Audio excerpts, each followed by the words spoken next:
안녕하세요. 제 이름은 김영숙입니다. 제가 겪은 믿기 어려운 이야기를 들려드리려 합니다. 저는 72입니다. 제가 오늘 여러분께 들려드릴 이야기는 정말 믿기 힘든 일입니다.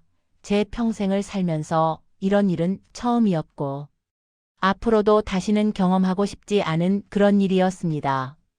지금도 그때를 생각하면 온몸에 소름이 돋고 가슴이 두근거립니다. 하지만 이 이야기를 꼭 누군가에게 전해야 할 것 같아서 용기를 내어 이렇게 말씀드리게 되었습니다. 저는 서울 변두리의 작은 빌라에서 혼자 살고 있습니다. 남편은 10년 전에 먼저 세상을 떠났고, 자식들은 모두 결혼해서 각자의 가정을 꾸리고 있습니다. 큰 아들은 부산에서 작은 회사를 운영하고 있고, 딸은 미국으로 유학을 간 후 그곳에서 결혼해서 지금은 뉴욕에 살고 있습니다.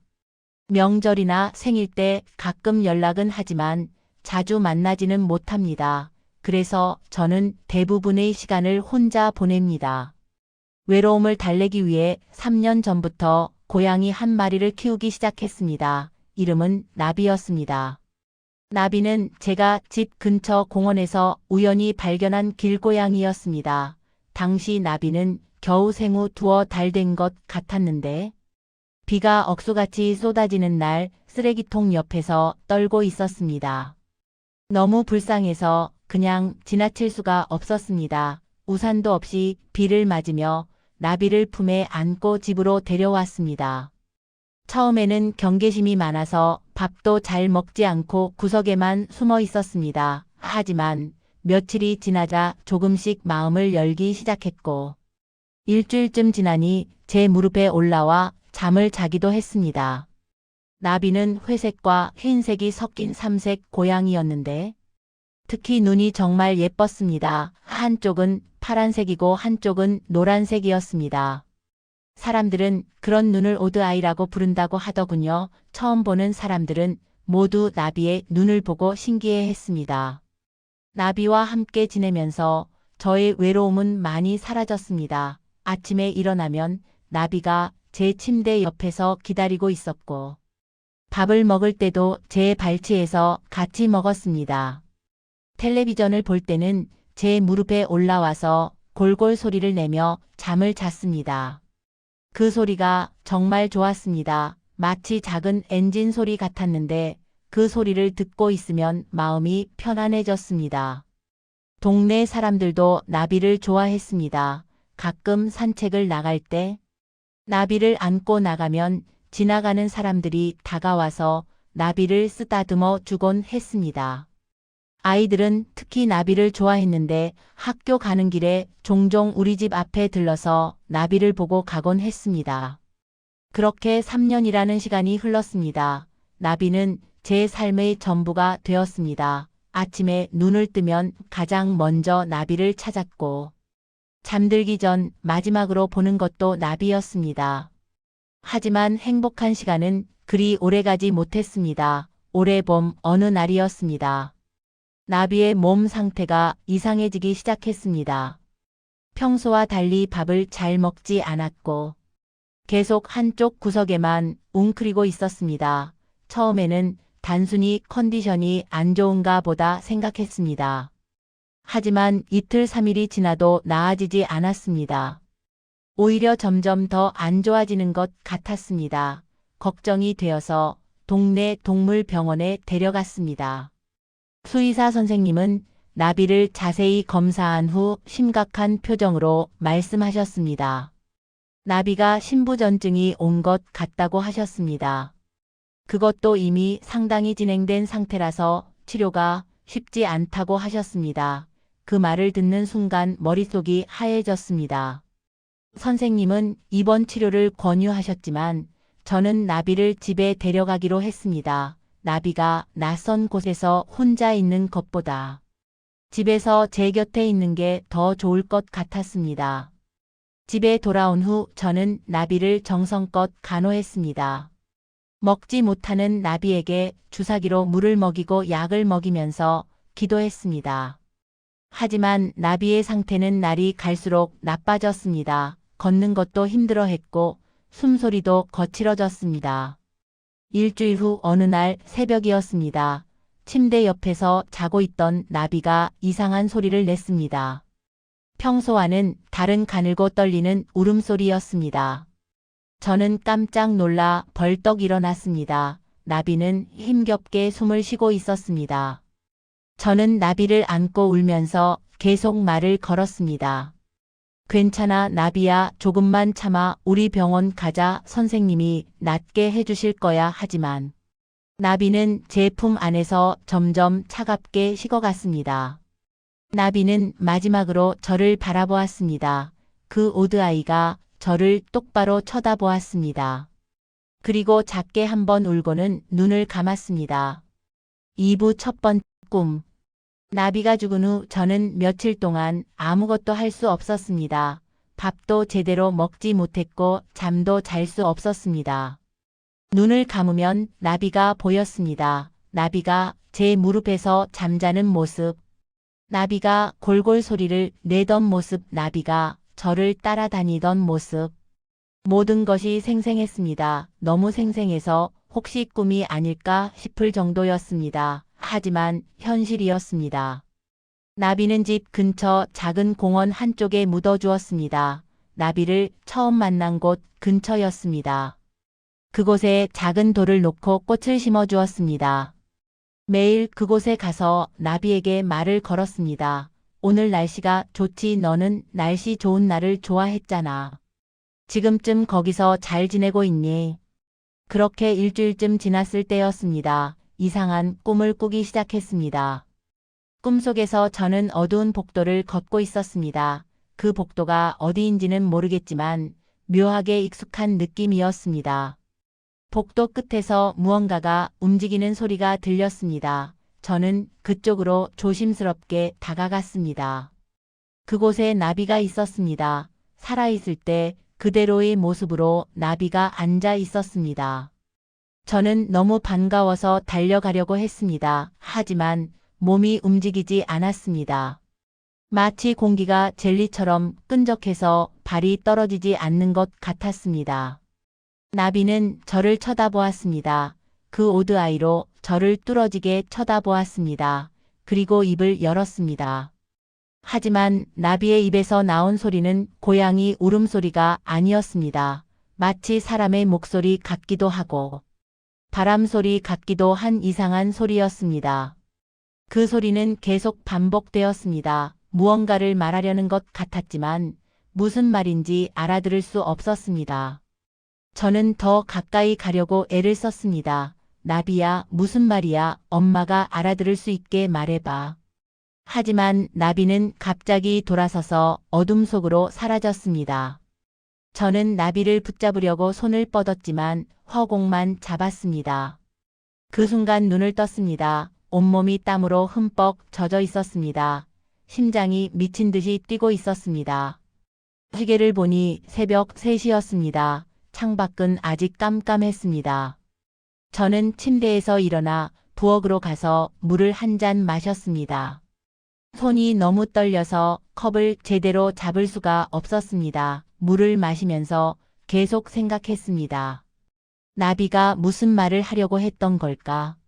그냥 꿈일 뿐이라고 스스로를 다독였습니다. 나비를 너무 그리워해서 꿈에 나타난 것뿐이라고 생각했습니다. 하지만 이상하게도 그 꿈이 계속 머릿속에서 떠나지 않았습니다. 나비의 눈빛, 나비가 낸 이상한 소리. 그 모든 것이 너무나 생생했습니다. 다시 잠들 수가 없어서 저는 거실로 나와 텔레비전을 켰습니다. 새벽 방송을 하는 홈쇼핑 채널이 나왔습니다. 호스트가 열심히 무언가를 설명하고 있었지만 무슨 말인지 귀에 들어오지 않았습니다. 계속 나비 생각만 났습니다. 동이 트기 시작할 무렵 저는 옷을 입고 밖으로 나갔습니다.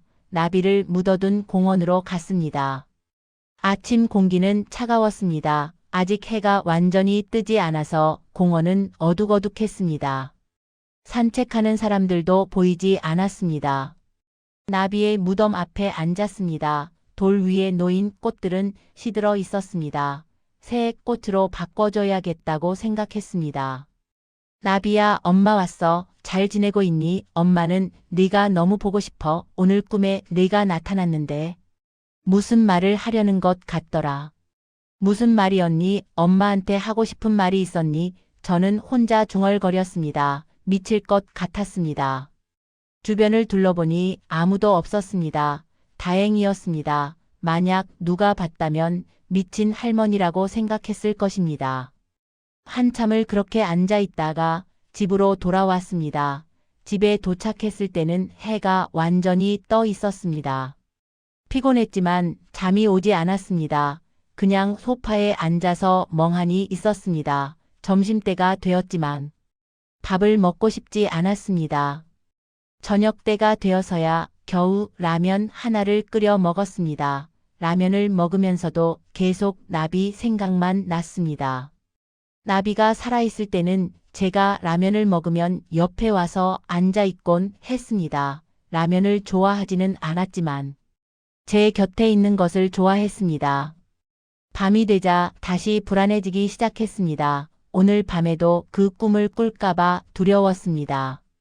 하지만 잠을 안 잘 수도 없었습니다. 저는 침대에 누워 눈을 감았습니다. 최대한 아무 생각도 하지 않으려고 애썼습니다. 3부 두 번째 꿈과 이상한 징후. 그날 밤 저는 또다시 그 꿈을 꾸었습니다. 어제와 똑같은 어두운 복도였습니다. 똑같은 분위기, 똑같은 느낌. 하지만 이번에는 조금 달랐습니다. 복도가 더 길어진 것 같았고 더 어두워진 것 같았습니다. 저는 다시 복도를 걷기 시작했습니다. 발소리가 이상하게 울렸습니다. 마치 동굴 안에 있는 것처럼 메아리가 쳤습니다. 복도 끝에서 다시 나비가 나타났습니다. 어제와 똑같은 자세로 앉아서 저를 기다리고 있었습니다. 이번에는 제 몸이 움직였습니다. 천천히 나비에게 다가갈 수 있었습니다. 나비는 움직이지 않고 그대로 저를 쳐다보고 있었습니다. 저는 나비 앞에 무릎을 꿇고 앉았습니다. 나비를 만지고 싶었지만 손이 나가지 않았습니다. 무서웠습니다. 나비는 다시 입을 열었습니다. 어제와 똑같은 이상한 소리가 나왔습니다. 하지만 이번에는 조금 더 또렷하게 들렸습니다. 귀를 기울여 들었습니다. 그 소리 속에서 무언가 단어 같은 것을 들을 수 있었습니다. 하지만 정확히 무슨 말인지는 알 수 없었습니다. 집이라는 단어가 들린 것 같았습니다. 그리고 위험이라는 단어도 들린 것 같았습니다. 하지만 확실하지 않았습니다. 나비야, 무슨 말이야? 엄마한테 뭐라고 하는 거야? 제가 물었습니다. 하지만 나비는 대답하지 않았습니다. 그저 계속 그 이상한 소리를 반복할 뿐이었습니다. 점점 더 급해지는 것 같았습니다. 마칠 시간이 없다는 듯이. 저는 더 가까이 다가가려고 했습니다. 하지만 그 순간 나비가 갑자기 일어서더니 뒤를 돌아보았습니다. 나비가 보고 있는 방향을 따라 저도 고개를 돌렸습니다. 복도 저 멀리 뭔가가 보였습니다. 처음에는 그림자인 줄 알았습니다. 하지만 그 그림자가 움직이기 시작했습니다. 천천히 우리 쪽으로 다가오고 있었습니다. 나비가 다시 울었습니다. 이번에는 경고하는 듯한 소리였습니다. 날카롭고 긴급한 울음소리였습니다. 저는 겁이 났습니다. 그 그림자가 무엇인지 알고 싶지 않았습니다. 도망가고 싶었습니다. 나비를 안으려고 손을 뻗었지만 나비는 이미 사라지고 없었습니다. 저는 혼자 그 복도에 남겨졌습니다. 그림자는 점점 더 가까이 다가왔습니다. 이제 형체가 보이기 시작했습니다. 하지만 그것이 무엇인지 알기 전에 저는 깨어났습니다. 비명을 지르며 깼습니다. 온몸이 땀으로 흠뻑 젖어 있었습니다. 심장이 터질 것처럼 뛰고 있었습니다. 주변을 둘러보았습니다. 제 침실이었습니다. 안전했습니다. 하지만 무언가 이상했습니다. 방 안의 공기가 이상했습니다. 평소와 달리 무겁고 답답한 느낌이었습니다. 마치 누군가 여기 있었던 것 같은 느낌. 창문을 보니 열려 있었습니다. 저는 분명히 창문을 닫고 잤는데 누가 연 걸까요? 침대에서 내려와 창문으로 다가갔습니다. 창문 밖을 내다보았지만 아무것도 보이지 않았습니다. 조용한 새벽이었습니다. 창문을 닫으려는 순간 바닥에 무언가 보였습니다. 발자국이었습니다. 작은 발자국, 고양이 발자국. 심장이 멎는 것 같았습니다. 나비의 발자국이었습니다. 틀림없었습니다. 나비는 죽었는데 어떻게? 저는 발자국을 따라갔습니다. 침실 문을 나와 복도로 이어졌습니다. 복도를 지나 거실로 이어졌습니다. 거실 한가운데서 발자국은 멈춰 있었습니다. 마치 그곳에 뭔가 있었다는 듯이, 그리고 갑자기 사라진 듯이. 저는 그 자리에 서서 주변을 둘러보았습니다. 모든 것이 평소와 똑같아 보였습니다. 하지만 무언가 달랐습니다. 현관문 쪽을 보았습니다. 문은 잠겨 있었습니다. 하지만 신발장 위에 놓인 열쇠가 평소와 다른 위치에 있었습니다. 누가 열쇠를 만진 걸까요? 아니면 제가 어제 다른 곳에 놓은 걸까요? 기억이 나지 않았습니다.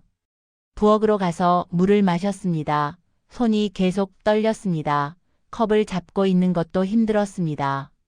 시계를 보니 새벽 4시였습니다. 다시 자야 하는데 잠이 올 것 같지 않았습니다.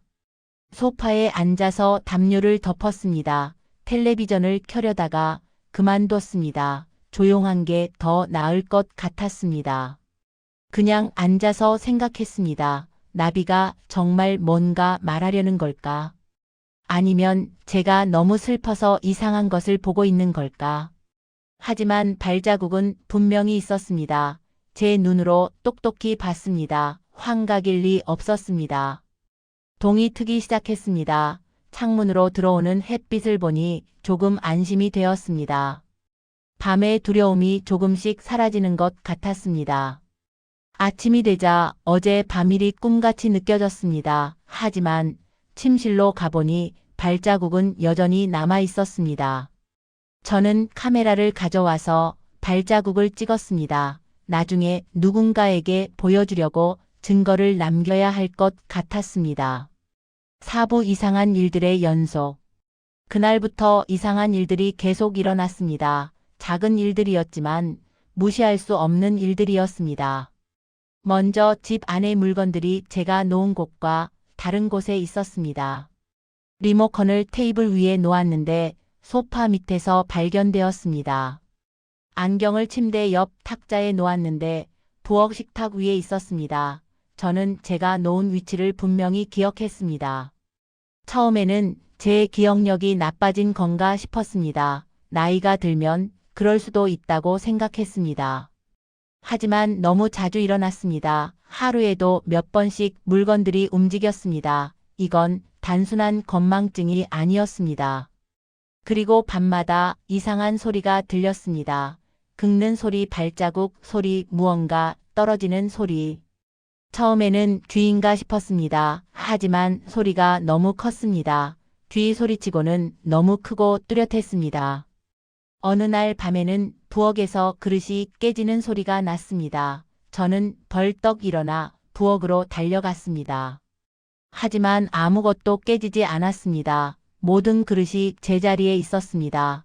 분명히 소리를 들었는데 저는 혹시 환청인가 싶어서 귀를 의심했습니다. 하지만 소리는 너무 생생했습니다. 다음 날 낮에도 이상한 일이 있었습니다. 저는 마트에 장을 보러 갔다가 집에 돌아왔습니다. 현관문을 열고 들어가는데 이상한 냄새가 났습니다. 나비 냄새였습니다. 나비의 독특한 냄새가 집 안에 가득했습니다. 저는 얼어붙었습니다. 나비는 죽었는데 어떻게 나비 냄새가 날 수 있을까요? 집 안을 둘러보았습니다. 아무것도 없었습니다. 하지만 냄새는 분명했습니다. 특히 거실 쪽에서 강하게 났습니다. 거실로 들어갔습니다. 소파에 뭔가 있었습니다. 털이었습니다. 회색과 흰색이 섞인 털, 나비의 털이었습니다. 저는 그 털을 집어들었습니다. 손에 쥐어보니 확실했습니다. 나비의 털이 맞았습니다. 하지만 어떻게 나비는 이미 한 달 전에 죽었는데 어떻게 털이 여기 있을 수 있을까요? 혹시 제가 치우지 못한 털이 남아 있었나 싶었습니다. 하지만 저는 나비가 죽은 후 집 안을 완전히 청소했습니다. 모든 털을 다 치웠습니다. 침대 밑까지 구석구석 청소했습니다. 새로운 털일 리 없었습니다. 저는 그 털을 가지고 침실로 갔습니다. 서랍에서 봉투를 꺼내 털을 넣었습니다. 증거로 남겨야 할 것 같았습니다.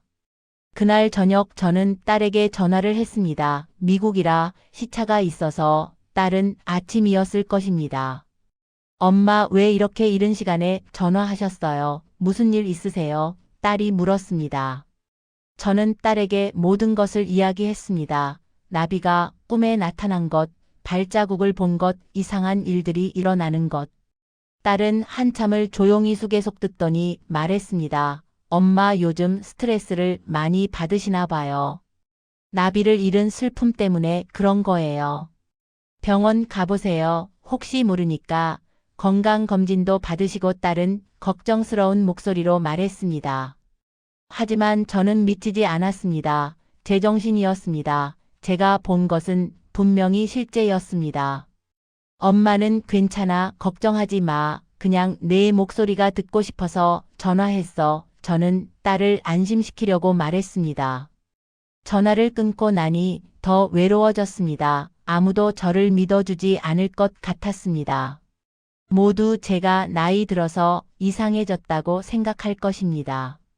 그날 밤 저는 또 그 꿈을 꾸었습니다. 세 번째 꿈이었습니다. 이번에는 더욱 선명했습니다. 복도는 더 밝았습니다. 나비는 더 가까이에 있었습니다. 그리고 나비의 소리도 더 분명하게 들렸습니다. 이번에는 확실히 들을 수 있었습니다. 나비가 말하고 있었습니다. 사람 말로 말하고 있었습니다. 위험해, 집이 위험해, 빨리 확인해. 나비가 말했습니다. 목소리는 낮고 급했습니다. 무슨 위험이야? 무엇을 확인해야 하는데? 제가 물었습니다. 벽 뒤를 봐. 숨겨진 것을 찾아. 시간이 없어. 나비가 말했습니다. 그리고 나비는 갑자기 뒤를 돌아 어둠 속으로 뛰어갔습니다. 저는 나비를 쫓아갔습니다. 하지만 복도는 끝이 없었습니다. 계속 달려도 나비는 점점 멀어져만 갔습니다. 나비야, 기다려. 엄마 혼자 두지 마. 저는 소리쳤습니다. 하지만 나비는 사라졌습니다. 그리고 저는 깼습니다. 이번에는 비명을 지르지 않았습니다. 오히려 차분했습니다. 나비가 한 말을 곱씹었습니다. 벽 뒤를 보라고 했습니다. 숨겨진 것을 찾으라고 했습니다.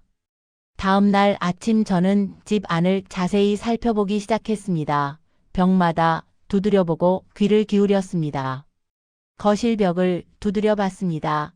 침실 벽도 두드려봤습니다. 부엌 벽도 확인했습니다. 하지만 아무런 이상이 없었습니다. 한참을 찾아다니다가 작은 창고방으로 갔습니다. 이 방은 거의 사용하지 않는 곳이었습니다. 잡동사니를 넣어두는 공간이었습니다. 방 안에는 오래된 상자들과 낡은 가구들이 쌓여 있었습니다. 먼지가 수북이 쌓여 있었습니다. 저는 손전등을 켜고 방 안을 살폈습니다. 구석구석을 확인했습니다. 벽을 두드려 봤습니다. 그때 이상한 것을 발견했습니다. 벽 한쪽이 다른 곳과 소리가 달랐습니다. 텅 빈 소리가 났습니다. 더 자세히 보니 벽지가 조금 떠 있었습니다. 아주 조금이었지만 분명히 다른 부분과 달랐습니다. 저는 조심스럽게 벽지를 들춰냈습니다. 그 아래에 작은 문이 있었습니다. 숨겨진 문이었습니다. 심장이 빠르게 뛰기 시작했습니다. 이 집에 이런 문이 있는 줄 몰랐습니다. 10년 넘게 살았는데 처음 보는 문이었습니다. 문 손잡이를 잡았습니다. 손이 떨렸습니다. 천천히 문을 열었습니다. 삐걱 소리를 내며 문이 열렸습니다. 문 너머에는 작은 공간이 있었습니다. 비밀의 방 같은 곳이었습니다. 어둡고 좁은 공간이었습니다. 손전등을 비췄습니다. 그곳에 상자 하나가 놓여 있었습니다. 오래된 나무 상자였습니다. 상자를 꺼내서 열어봤습니다. 안에는 여러 가지 물건들이 들어 있었습니다. 오래된 사진들, 편지들, 그리고 문서들. 사진을 보니 이 집의 이전 주인으로 보이는 사람들이었습니다. 저희가 이사 오기 전에 살았던 사람들. 편지를 읽어봤습니다. 대부분 개인적인 내용이었습니다. 가족들 간의 편지였습니다.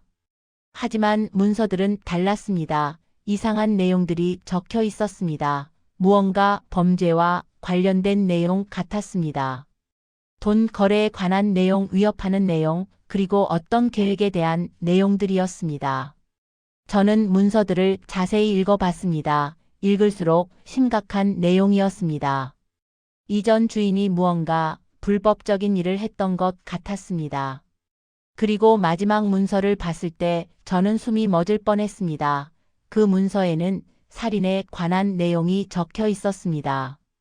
누군가를 죽였다는 내용, 그리고 시신을 숨겼다는 내용, 위치까지 자세히 적혀 있었습니다.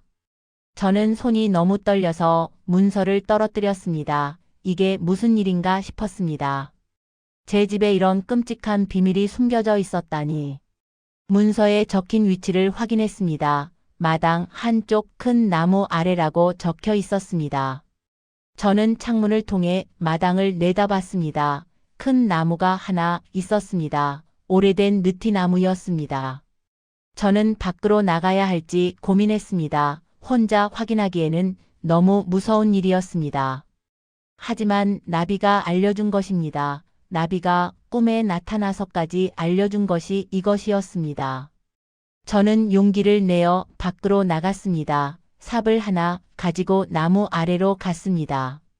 땅을 파기 시작했습니다. 오래 파지 않아도 되었습니다. 얕은 곳에 뭔가 묻혀 있었습니다. 천으로 쌓인 무언가였습니다. 저는 조심스럽게 그것을 꺼냈습니다. 천을 벗겼습니다. 그 안에는 작은 뼈들이 있었습니다. 동물의 뼈가 아니었습니다. 사람의 뼈였습니다. 아이의 뼈 같았습니다. 저는 그 자리에 주저앉았습니다. 온몸이 마비된 것 같았습니다. 정말 살인이 있었던 것입니다. 얼마나 앉아 있었는지 모르겠습니다. 정신을 차리고 보니 해가 저물고 있었습니다. 저는 뼈를 다시 천으로 싸서 집 안으로 가져왔습니다. 그리고 경찰에 신고해야겠다고 생각했습니다. 하지만 경찰이 믿어줄까요? 제가 꿈에서 고양이가 알려줬다고 하면 미쳤다고 생각하지 않을까요? 하지만 증거가 있었습니다. 뼈와 문서들이 있었습니다. 이것으로 충분할 것입니다. 저는 떨리는 손으로 전화를 들었습니다. 112를 눌렀습니다. 경찰서로 연결되었습니다. 신고하시겠습니까? 교환원이 물었습니다. 네, 신고할 일이 있습니다. 저희 집에서 이상한 것을 발견했습니다. 제가 말했습니다. 무엇을 발견하셨습니까? 교환원이 물었습니다. 사람의 뼈를 발견했습니다. 그리고 살인에 관한 문서도 있습니다. 저는 최대한 침착하게 말하려고 노력했습니다. 잠시만 기다려 주십시오. 교환원이 말했습니다. 곧 경찰관과 연결해 드리겠습니다. 잠시 후 경찰관이 전화를 받았습니다. 저는 다시 한번 상황을 설명했습니다. 경찰관은 제 주소를 확인한 후 곧 출동하겠다고 말했습니다. 30분 정도 기다려 달라고 했습니다. 저는 전화를 끊고 거실에 앉아 기다렸습니다. 시간이 정말 천천히 흘러갔습니다. 1분이 1시간처럼 느껴졌습니다. 창밖을 계속 쳐다봤습니다. 경찰차가 오는지 확인하기 위해서였습니다. 그때 이상한 느낌이 들었습니다. 누군가 저를 지켜보는 것 같은 느낌이었습니다. 뒤를 돌아봤습니다. 아무도 없었습니다. 하지만 느낌은 사라지지 않았습니다.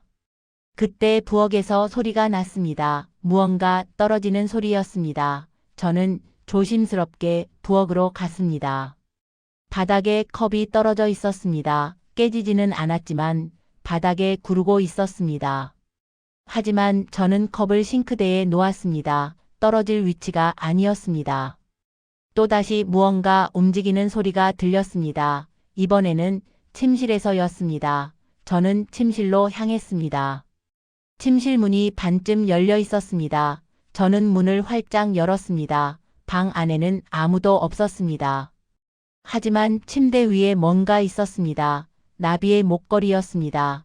제가 나비에게 해줬던 작은 방울 목걸이. 그 목걸이를 나비와 함께 묻었는데 어떻게 여기 있을 수 있을까요?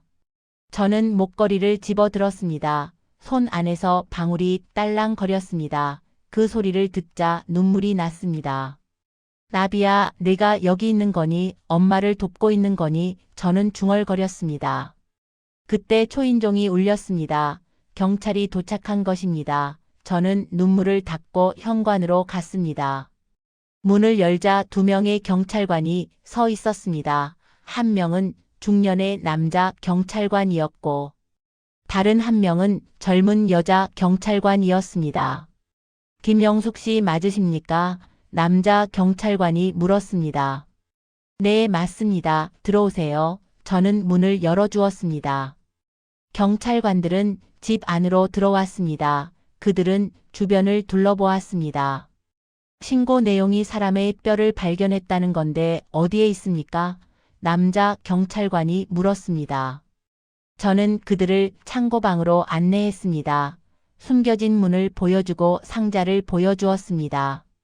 그리고 밖으로 나가 나무 아래를 가리켰습니다. 저기서 뼈를 발견했습니다. 제가 말했습니다. 경찰관들은 심각한 표정으로 서로를 쳐다봤습니다.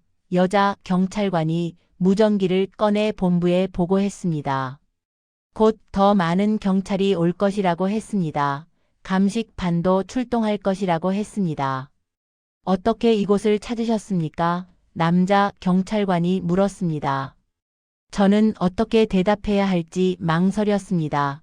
고양이가 꿈에 나타나서 알려줬다고 할 수 없었습니다. 그냥 우연히 발견했습니다. 청소를 하다가 벽이 이상해서 확인해 봤습니다. 저는 거짓말을 했습니다. 경찰관은 고개를 끄덕였습니다. 하지만 의심스러운 표정이었습니다. 30분쯤 지나자 여러 명의 경찰이 더 도착했습니다. 흰색 옷을 입은 감식반 사람들도 왔습니다. 그들은 마당을 조사하기 시작했습니다. 나무 주변을 테이프로 막고 사진을 찍었습니다. 집 안도 조사했습니다. 숨겨진 방을 자세히 살폈고 상자 안의 문서들을 모두 가져갔습니다. 저는 거실에 앉아서 지켜봤습니다. 한 형사가 제 옆에 앉았습니다. 힘드시죠? 이해합니다. 천천히 생각나는 대로 말씀해 주시면 됩니다. 형사가 부드럽게 말했습니다. 저는 형사에게 모든 것을 이야기했습니다. 꿈 이야기만 빼고 나머지는 전부 사실대로 말했습니다. 형사는 노트에 열심히 적어 내려갔습니다. 가끔 질문을 했고 저는 성실히 대답했습니다. 이 집에는 얼마나 사셨습니까? 형사가 물었습니다. 13년 됐습니다. 남편과 함께 이사 왔는데 남편이 10년 전에 돌아가셨습니다. 제가 대답했습니다. 이전 주인에 대해 아시는 게 있습니까? 아니요, 부동산을 통해 집을 샀고 이전 주인을 만난 적은 없습니다. 그분이 급하게 이사를 갔다고만 들었습니다.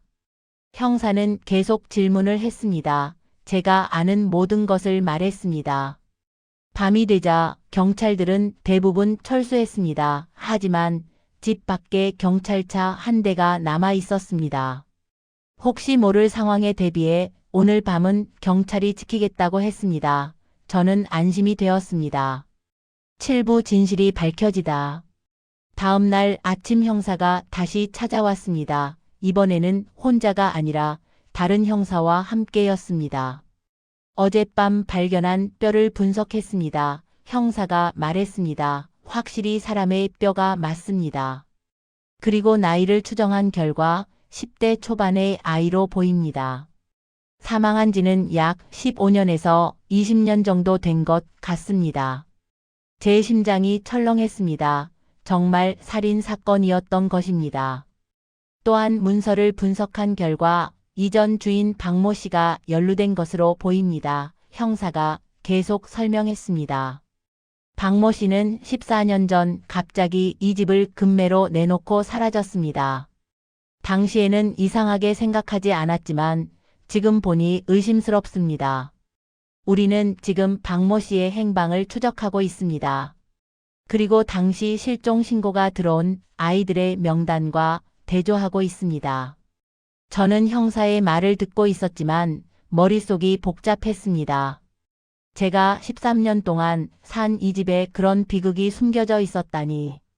혹시 다른 것도 발견하신 게 있습니까? 형사가 물었습니다. 저는 잠시 망설였습니다. 나비 이야기를 해야 할까요? 하지만 그들이 믿을까요? 사실은 저는 형사의 눈을 똑바로 보며 말했습니다. 제가 꿈을 꿨습니다. 형사들이 흥미로운 표정으로 저를 쳐다봤습니다. 제 고양이가 죽었는데 그 고양이가 꿈에 나타났습니다. 그리고 집이 위험하다고 벽 뒤를 확인하라고 했습니다. 저는 그 꿈 때문에 숨겨진 방을 찾게 되었습니다. 저는 솔직하게 말했습니다. 형사들은 서로를 쳐다봤습니다. 미친 할머니라고 생각하는 것 같았습니다.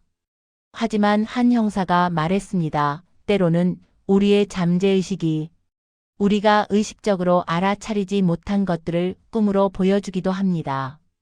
아마 부인께서 무의식 중에 벽의 이상함을 느끼셨고 그것이 꿈으로 나타난 것일 수도 있습니다. 저는 고개를 끄덕였습니다.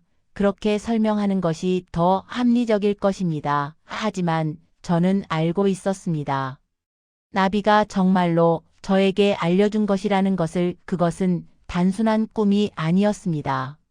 다음 며칠 동안 경찰의 조사는 계속되었습니다. 마당 곳곳을 파헤쳤고 집 안 구석구석을 조사했습니다. 다행히 더 이상의 시신은 발견되지 않았습니다. 오직 한 명의 희생자만 있었던 것입니다. 일주일 후 형사가 다시 찾아왔습니다. 이번에는 좋은 소식을 가지고 왔습니다. 박모 씨를 찾았습니다. 형사가 말했습니다. 그는 지방의 한 작은 도시에서 가명으로 살고 있었습니다. 그를 체포해서 조사한 결과 모든 것을 자백했습니다. 형사는 노트를 펼쳐 보였습니다. 18년 전 박모 씨는 우발적으로 조카를 죽였다고 합니다. 당시 조카가 집에 놀러 왔는데 말다툼 중에 밀쳐서 계단에서 떨어졌고 머리를 심하게 다쳐 즉사했다고 합니다. 박모 씨는 겁이 나서 시신을 마당에 묻고 모든 증거를 숨겼습니다. 그리고 몇 년 후 견딜 수 없어서 집을 팔고 도망쳤다고 합니다. 형사가 설명했습니다. 희생자의 가족은 어떻게 됐습니까? 제가 물었습니다. 희생자는 박민수라는 12살 아이였습니다. 그의 부모는 아이가 실종된 후 미치도록 찾아다녔지만 찾지 못했습니다. 이제 그들에게 알려줄 수 있게 되었습니다. 비록 슬픈 소식이지만 적어도 아이가 어떻게 됐는지 알 수 있게 됐습니다. 저는 그 부모의 마음을 생각하니 가슴이 아팠습니다. 18년 동안 아이를 찾아 헤맸을 그들의 고통이 느껴졌습니다. 부인께서 발견해 주셔서 감사합니다. 형사가 말했습니다. 부인이 아니었다면 이 사건은 영원히 묻혀 있었을 것입니다. 저는 고개를 저었습니다. 저보다 나비에게 감사해야 합니다. 제 마음속으로 생각했습니다. 8부 마지막 작별. 경찰의 조사가 끝나고 일상으로 돌아왔습니다. 하지만 예전과 같을 수는 없었습니다. 집은 이제 다른 느낌이었습니다. 그 끔찍한 비밀을 알고 난 후로는 편안하게 느껴지지 않았습니다. 자식들에게 연락했습니다. 모든 상황을 설명했습니다. 큰 아들은 이사를 하라고 했습니다. 엄마 그 집에 계속 계시면 안 돼요. 새로운 곳으로 이사하세요. 아들이 걱정스럽게 말했습니다. 딸도 같은 의견이었습니다.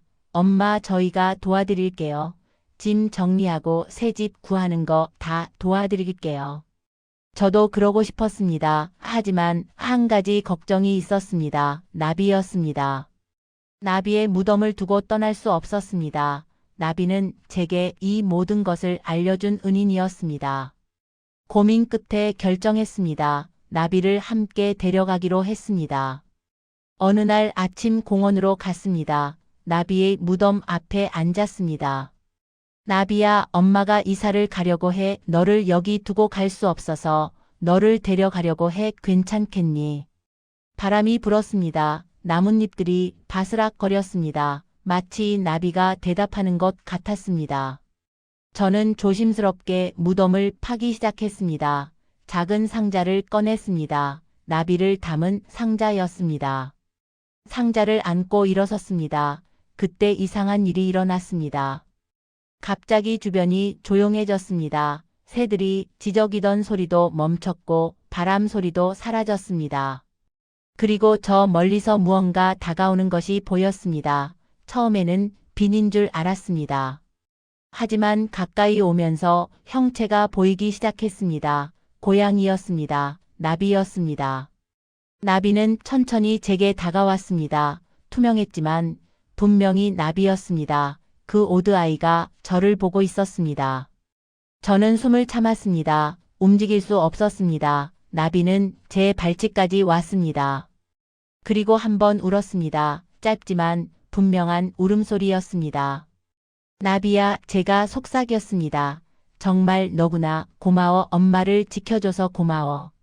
나비는 저를 한참 쳐다보더니 천천히 고개를 돌렸습니다. 그리고 빛 속으로 걸어 들어가기 시작했습니다.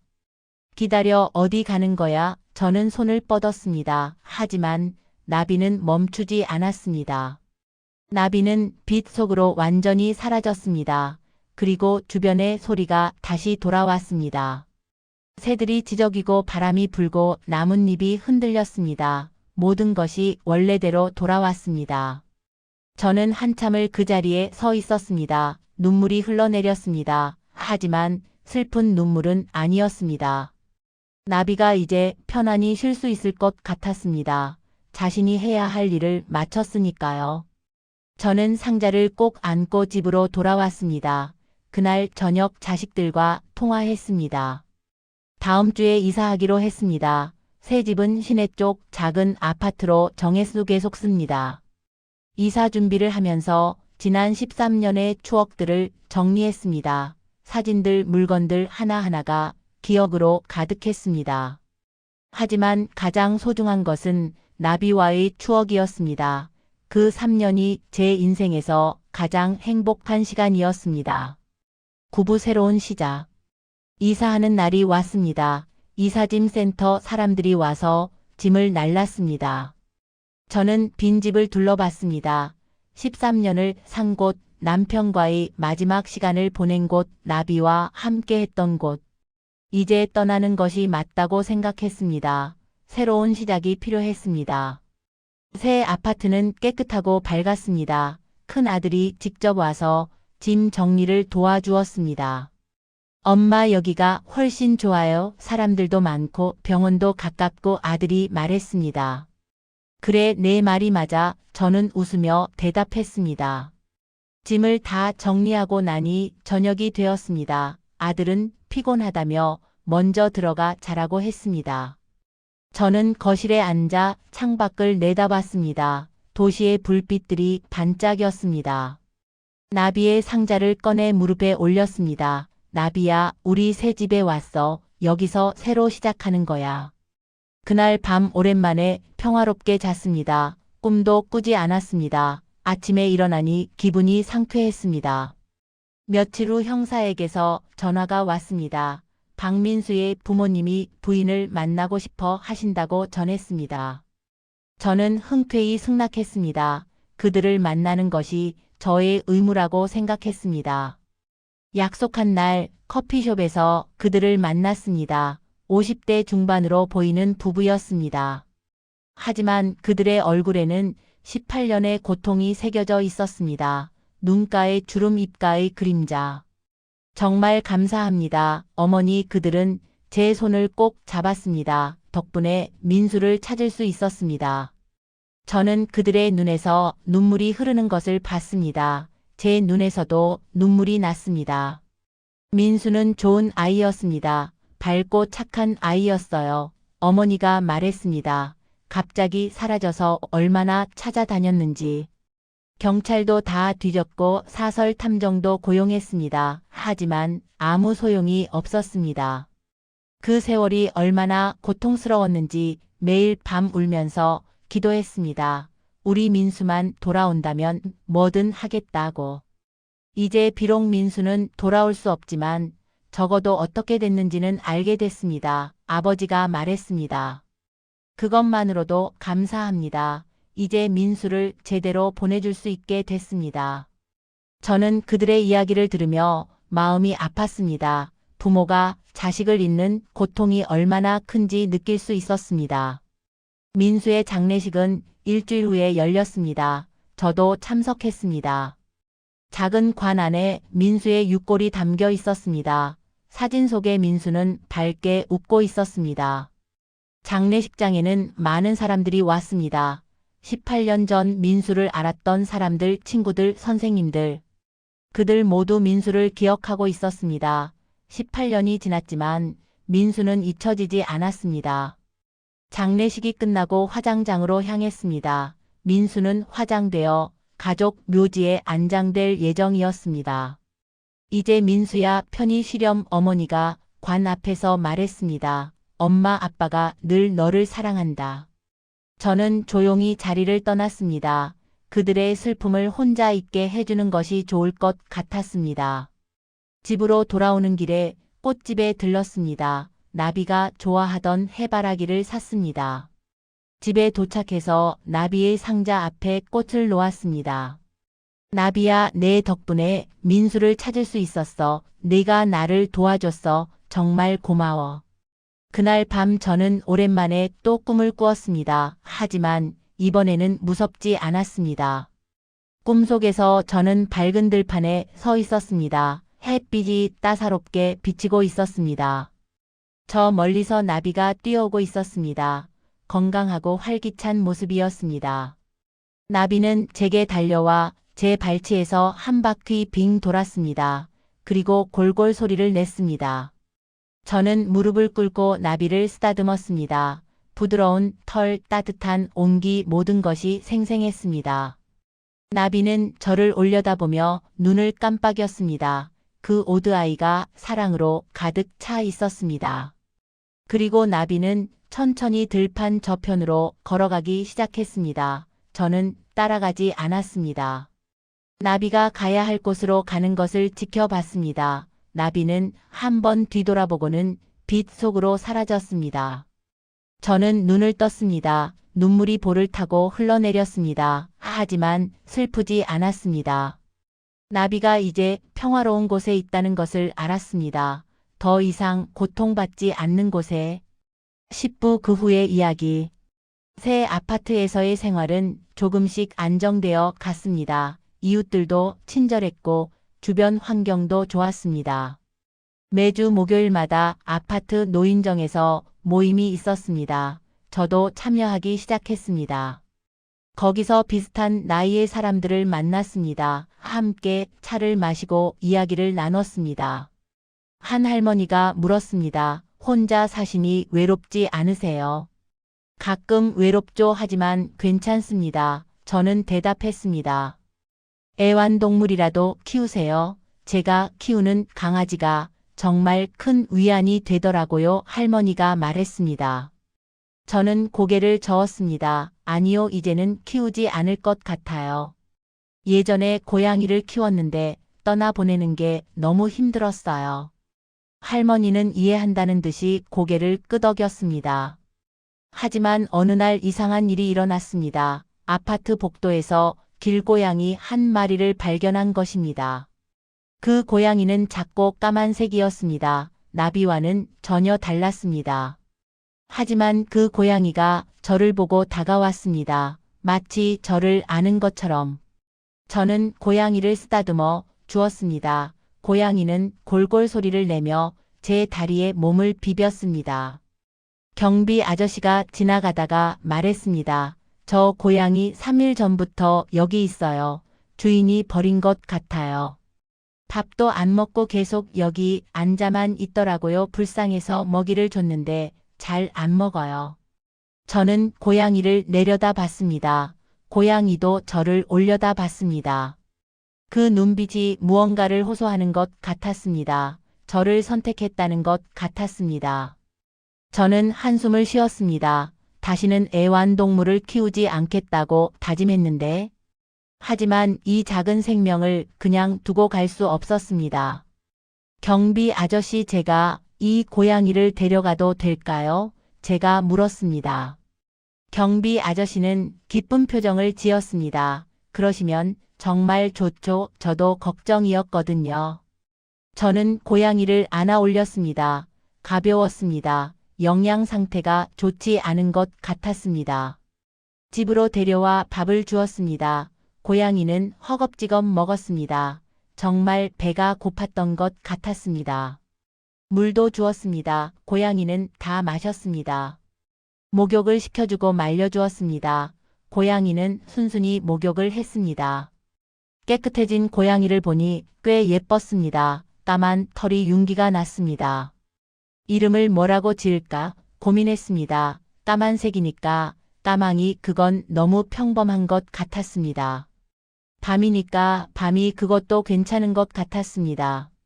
좋아, 내 이름은 밤이야. 저는 고양이에게 말했습니다. 밤이는 제 무릎에 올라와 잠들었습니다. 골골 소리를 내며 편안하게 잤습니다. 그 소리를 들으니 나비가 생각났습니다. 나비도 이렇게 골골 소리를 냈었지. 하지만 슬프지 않았습니다. 오히려 따뜻한 느낌이었습니다. 나비가 밤이를 보내준 것 같았습니다. 저를 외롭지 않게 하기 위해서. 고마워 나비야, 저는 마음속으로 말했습니다. 그날 밤 저는 평화롭게 잠들었습니다. 오랜만에 악몽 없이 푹 잤습니다.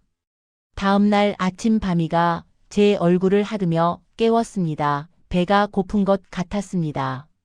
저는 웃으며 일어나 밤이에게 아침을 주었습니다. 창밖을 보니 날씨가 좋았습니다. 햇빛이 따사롭게 들어왔습니다. 새로운 하루가 시작되었습니다. 새로운 친구와 함께하는 하루.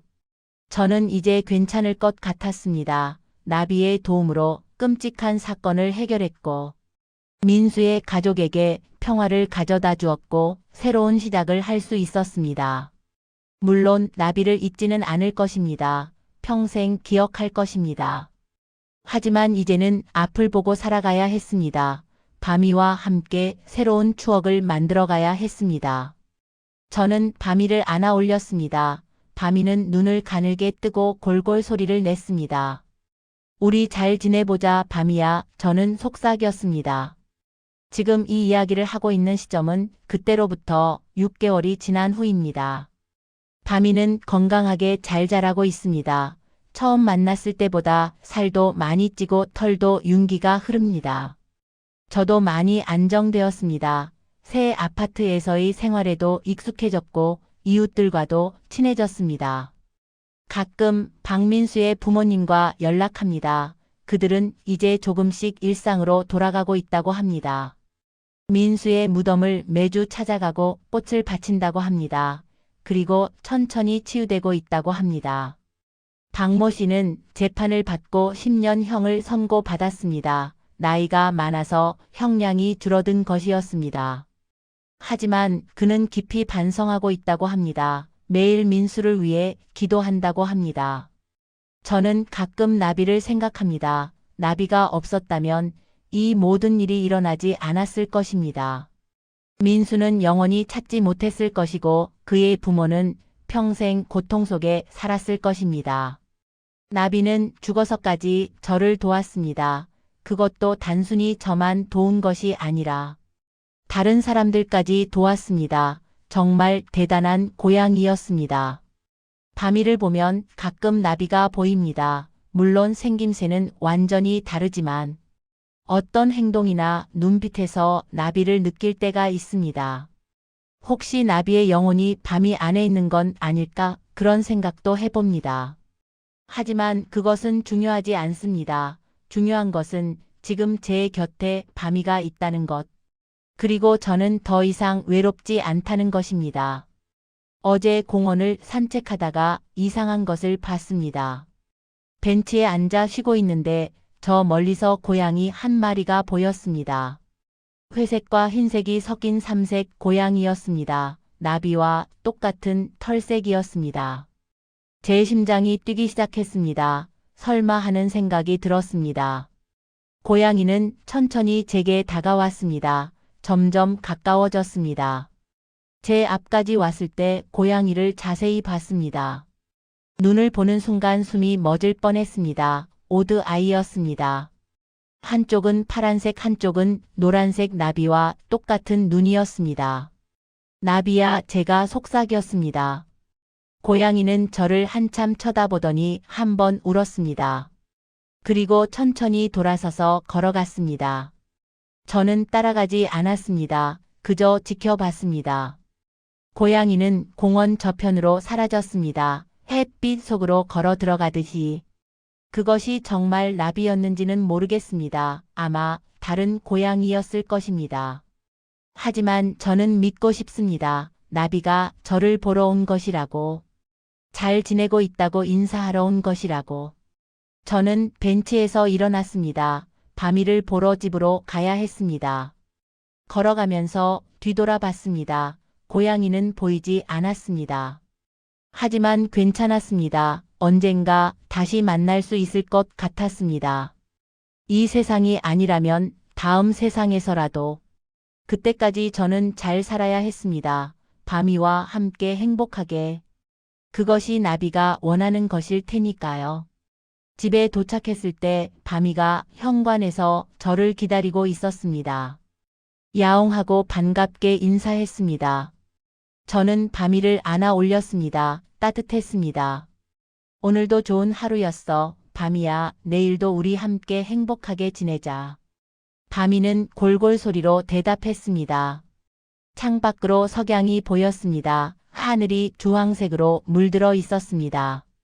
정말 아름다운 저녁이었습니다. 저는 소파에 앉아 바미를 무릎에 올렸습니다. 텔레비전을 켜고 뉴스를 봤습니다. 하지만 뉴스 내용은 귀에 들어오지 않았습니다. 그저 바미의 골골 소리에 집중했습니다. 그 소리가 저를 평화롭게 만들었습니다.